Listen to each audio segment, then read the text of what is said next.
For the past couple of weeks, we've talked about the symptoms of Yeastie Beasties. They can be anything from bladder infections and decreased libido to bloating and gas, as well as the obvious vaginal infections. Well, you might be surprised to find out the culprit. Well, it's the amount of sugar you put in your body and what you may be eating. Dr. Mikell Parsons from the Naturopath Health Center is here to explain how to get rid of those darn Yeastie Beasties. I just have to laugh every time I say that. Welcome to the show, Dr. Fee. It's good to have you. You do. All right. What kind of foods are responsible for Yeastie Beasties? What do you mean when you say it's all in what you take in? Well, food gives information to our body. One of the things that it does is it sets our body pH.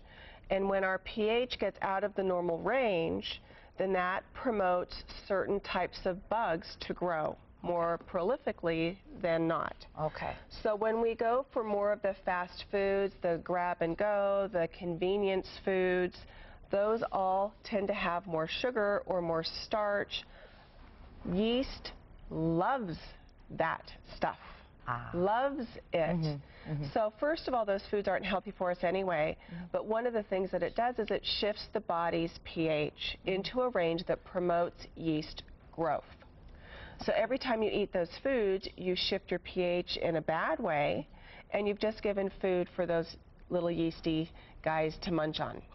Oh, but what if it's maybe you just do junk food, I don't know, once a week or not that often? So you feed your bugs, you know, really good once a week. And, you know, and the problem is there's healthy foods, too, that they will also feed on. Okay. So when our diet is made up of the majority of fast food, convenient foods, that's a slam dunk. You're setting yourself up. But if you're eating a lot of whole grain bread and you're eating a lot of that, that still gets converted into sugar. So that still can be a factor. How do we know that our pH level is not where it should be? One of the things that I have my patients do, and I don't know if you guys can see this, but I have you get pH paper, and this is something that we sell in the office.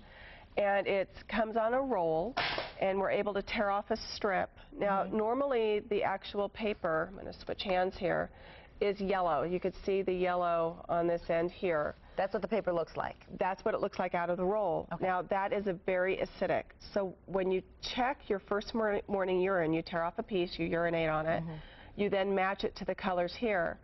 That first morning urine tells you how well your body worked the day before. If that first morning urine is those yellow colors, you're too acidic. And you are promoting not only yeast, but a lot of other things to go wrong.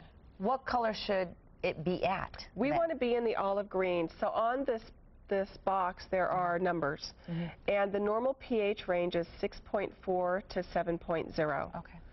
So when we shift the types of foods we're eating, we shift the body pH. It decreases the likelihood that yeast will grow because they can't live in an environment that's not acidic. Got it. So if you use a pH paper and you see that you are not where you should be, and then you change your ways, for example, you stop eating junk food for that day, how long will it take for you to see a change?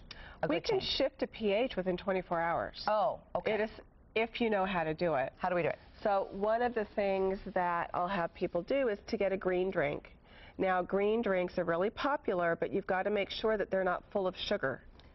Okay, because green things don't taste as sweet, and if you're used to eating those sweet things, you got to be careful.